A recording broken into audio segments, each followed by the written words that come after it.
कानून जो सरकार नहीं बनाई है, कानून बनाया गया है अंबानी और अडानी के द्वारा, और इनको यहाँ का गम नहीं दिखाई नहीं देता कि धर्म और जाति के आधार पर लोगों के बीच में दुश्मनी को फैलाना। फिर 2014 से जब से सेंटर में बीजेपी आई हुई है, सिर्फ उतार हो रहा है, चढ़ाव नहीं हो रहा है। नमस्कार, आप देख रहे हैं लाइव सिटीज। मैं हूं आपके साथ सौरभ राज। मौजूदा समय में क्या देश भर में जो एक माहौल बना हुआ है कि सरकार के विरुद्ध अगर कोई भी आवाज़ सड़क पे नज़र आती है तो उसे दबा दिया जाता है। जो कहा जा रहा है कि विपक्ष को ख़त्म किया जा रहा है, जो कहा जा रहा है कि विरोधियों को कुचला जा रहा है। जिस तरीके से जो कर्नाटका से जो केस आई दिशा रवि, जो एक पर्यावरण कार्यकर्ता 22 साल जिनकी उम्र थी, जब एक कथित टूल किट के मामले में उन्हें गिरफ्तार किया गया तो ऐसा कहा गया कि मौजूदा समय में लोकतंत्र में असहमति को मौजूदा सरकार के द्वारा दबाया जा रहा है। इस वक्त जेएनयू के कैंपस में है, हमारे साथ यहाँ के छात्र हैं। इनसे जाने क्या सच में सहमति और असहमति के बीच में सरकार फंसी हुई है? क्या लोकतंत्र में असहमति अब गैरकानूनी हो गई है? मौजूदा समय में कैसे देखते हैं? जो कहा जा रहा है कि अब विपक्ष देश में है नहीं, जो लोग विरोध कर रहे हैं उन्हें दबाया जा रहा है, आप कैसे देखते हैं इसे? जी, इस पूरे सरकार का जो साजिश है, ये टूल किट मामला सरकार की एक साजिश है। जो एक तरफ चल रहे किसान जो कृषि का जो फार्म लॉज है उसको छुपाने के लिए एक न एक नए तरीके को ढूंढ रहे हैं, जिसमें टूल किट ही उनका एक उपाय था। जिसमें यह था कि जो इन्वायरमेंटल एक्टिविस्ट जो ग्रेटा थनबर्ग है, उन्होंने अपने ट्विटर अकाउंट पे एक लिंक शेयर किया और लिखा था, here is the tool kit if you want to help, अगर आप मदद करना चाहते हो। जिसमें मैं अगर आपको बताना चाहूँगी कि उसमें 6 पॉइंट था, और 6 पॉइंट सिर्फ इतना था कि मौजूदा टाइम पे जो किसान है, जो फार्मर्स इतने ठंड में जो प्रोटेस्ट कर रहे हैं, उनकी हेल्प कैसे किया जाए, है ना। वो अपने आर्थिक आज़ादी के लिए लड़ रहे हैं, और आर्थिक आज़ादी के लिए सिर्फ 2 लोगों से, सरकार से नहीं उनकी लड़ाई चल रही है, सिर्फ अंबानी और अडानी से उनकी लड़ाई चल रही है। और उसके लिए वो उसमें था कि पहला पॉइंट था कि आप कैसे जाओ वहाँ पे, अधिक से अधिक लोग पार्टिसिपेट करो। दूसरा पॉइंट था कि जिस तरीके से हिंसा फैला के सरकार गलत चीज़ों को दिखाने की कोशिश कर रही है, उसको आप बाईपास करते हुए जो रियल मुद्दा है किसानों का, उसको आप वीडियो के माध्यम से या कंटेंट के माध्यम से आप उसको दिखाइए। फिर था कि जो अंबानी और अडानी, ये रूल जो है, ये लॉ कानून जो सरकार नहीं बनाई है, कानून बनाया गया है अंबानी और अडानी के द्वारा, उस चीज़ को एक्सपोज करिए आप। और रहा कि ज़्यादा से ज़्यादा आप पिटीशन को फाइल करिए, इवन UN में, यूनाइटेड नेशन में भी आप पिटीशन को फाइल करिए।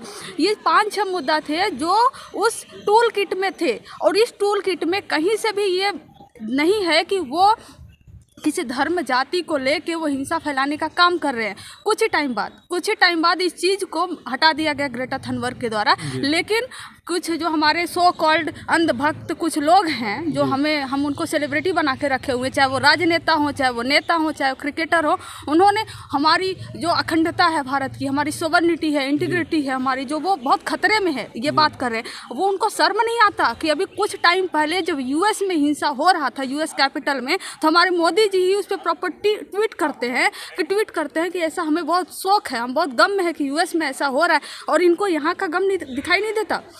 वो जो टूल किट था वो सिर्फ फार्मर्स को सपोर्ट करने के लिए था, और उसके चलते ही तुरंत ग्रेटा थनबर्ग ने इसको रिमूव कर दिया, हटा दिया। लेकिन उसी समय दिल्ली पुलिस जो है वो एक्टिव हो गई, इन्वेस्टिगेशन चालू कर दिया कि ये कहाँ से ओपन हुआ, कहाँ से क्रिएट हुआ, और इसका एडिटर कौन है टूल किट का। उसी के चलते ही टूल किट बनाने वालों पर FIR दर्ज किया गया। शर्म की बात है कि FIR जो है दर्ज हुआ सेक्शन 163A में, जिसमें यह कहा जाता है कि धर्म और जाति के आधार पर लोगों के बीच में दुश्मनी को फैलाना। ठीक है, और जो सरकार धर्म और जाति के आधार पर सत्ता में बैठी हुई है, वो सरकार एक 22 साल की एक्टिविस्ट को ये कहती है कि वो धर्म और जाति के आधार पर वहाँ से हिंसा फैलाने का काम कर रही है वो। और दूसरा सेक्शन जो लगाया गया वो सेक्शन 162B है, जिसमें यह है कि आप हिंसा को फैलाने का काम कर रहे हो। ठीक है, और उसको जो एक ग्रुप है जिसको बोलते हैं प्रोस्टिक जस्टिस कुछ फाउंडेशन है, जो कनाडा वेस्ट फाउंडेशन है, प्रो खालिस्तानी मूवमेंट चलाता है वो, उसमें ग्रेटा थनबर्ग को जोड़ा गया कि ग्रेटा थनबर्ग उससे जुड़ी हुई हैं और उस खालिस्तानी मूवमेंट को चलाने में मदद कर रही हैं, जिसका जो कोर्ट है, जो दिल्ली कोर्ट है, उन्होंने ये खारिज कर दिया कि ग्रेटा थनबर्ग का ना तो कुछ खालिस्तानी मूवमेंट से रिलेशन है, और ना ही ग्रेटा थनबर्ग का कुछ धर्म और जाति के आधार पर हिंसा फैलाने का। तो क्या इस बात पे कोर्ट के इस जजमेंट पे जो मोदी जी का 56 इंच का सीना बढ़ के 112 इंच का हो गया, इस तरीके से 22 साल की लड़की को, 22 साल के एक इन्वायरमेंटल एक्टिविस्ट को आप कैसे जेल में 7 दिन तक, बेगुनाह लड़की को बिना गुनाहों के, झूठ गुनाहों के बेस पे आपने 7 दिन उस जेल में कटाया, उस जेल में उसकी रात कटी, उसका कौन भरपाई करेगा? उसका कौन भरपाई? मोदी, अंधभक्त। अब इनकी सॉवरेनिटी, इनके जो महिलाओं पे बात करते हैं वो खतरे में नहीं है। सिर्फ मैं इतना ही कहना चाहूँगी इस बात पे। क्या लग रहा है कि जुडिशरी सिस्टम जो मौजूदा समय में कहा जाता है कि न्यायपालिका भी अब वो स्थिति में नहीं है जो पहले हुआ करती थी, क्या न्यायपालिका भी अब डैमेज में है?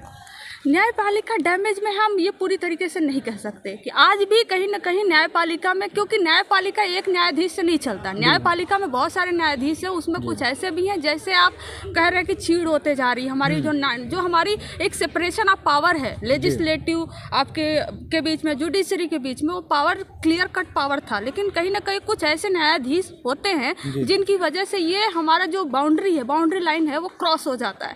ठीक है, जैसे फॉर्म लॉज पे उन्होंने कमेटियाँ बना दी है ना, तो कहीं ना कहीं वो लेजिस्लेटिव के दायरे में घुस गए। तो ऐसा नहीं है कि सारे के सारे जज जो हैं वो इसी तरीके से हैं कि उनका करप्शन या आप किसी भी चीज़ से जोड़ सको। कुछ अच्छे भी हैं जिन्होंने आज दिशा रवि को ये जजमेंट दिया और ये चीज़ खारिज की है ना। यानी कभी भी उनकी रीड कभी कभी टाइट नजर आती है। जी जी, बिल्कुल बिल्कुल। कभी कभी उनको ये चीज़ें समझ में आ जाती है कि क्या सही है क्या गलत है, उनको भी अपना अधिकार और पावर समझ में आ जाता है। लेकिन कुछ न्यायाधीश हैं जो इससे डगमगा जाते हैं, वो हर जगह है। कांग्रेस और बीजेपी में फर्क क्या है? कांग्रेस और बीजेपी में फ़र्क, आप तो यहाँ तो एक पर्टिकुलर आइडियोलॉजी से जोड़ रहे हो और आप यहाँ पे हमें सही और गलत, दिशा रवि के साथ क्या सही हुआ क्या गलत हुआ उसके लिए बुलाया। नहीं, ये कहा जा रहा है कि मोदी सरकार जब से आई है 2014 के बाद से, जो ये कहा जाता है कि अब लोग बोल नहीं सकते हैं, विरोध कर नहीं सकते हैं। 2014 के पहले क्या यही माहौल था या अलग माहौल था? जी, ये जो बोलने का है, जो हमारा लोकतांत्रिक अधिकार है, लोकतांत्रिक अधिकार कई तरीके के अधिकार होते हैं। लोकतांत्रिक आर्थिक अधिकार, सामाजिक अधिकार हर कोई होता है, तो ये हमेशा ऊपर नीचे होता रहा है। कांग्रेस की बात करें तो हमेशा इसमें भी उतार चढ़ाव हुआ है। आप 1975 में चले जाइए, जब इंदिरा गांधी ने इमरजेंसी लगाया था, उस समय भी इनके जो बोलने का जो हमारा अधिकार है, जो आर्टिकल छीन लिया गया था, जो फ्रीडम स्पीच एंड एक्सप्रेशन है, वो छीन लिया गया था। लेकिन उसके बाद ही जैसे इंदिरा गांधी हटी है ना, तो धीरे चीज़ें सही हो गई। लेकिन फिर एक उतार चढ़ाव जो होता है ना, वी शेप्ड जो है वो होता रहता है, चाहे कांग्रेस हो या बीजेपी हो। लेकिन ये चीज़ वहाँ पे उतार हुआ तो एटलीस्ट चढ़ाव भी हुआ। लेकिन बीजेपी में उतार ही हो रहा है, चढ़ाव नहीं हो रहा है। ये फर्क है दोनों में। ये फर्क है दोनों में। वहाँ उतार चढ़ाव होते रहता था। वहाँ उतार चढ़ाव होता रहता था कि लीडर कौन है, वो पार्टी इंडिविजुअल पर्सन जो लीडरशिप होती थी उसके बेस पे उतार चढ़ाव होता रहा है। लेकिन यहाँ पे 2014 से जब से सेंटर में बीजेपी आई हुई है, सिर्फ उतार हो रहा है, चढ़ाव नहीं हो रहा है। तो यहाँ के जो विद्यार्थी हैं, जो इनकी जो सहमति और असहमति के बीच में जो फर्क है वो साफ साफ आप लोग सुने। अब आपकी क्या राय है कमेंट बॉक्स में बताइए। तब तक लोग देखते रहिए लाइव सिटीज़।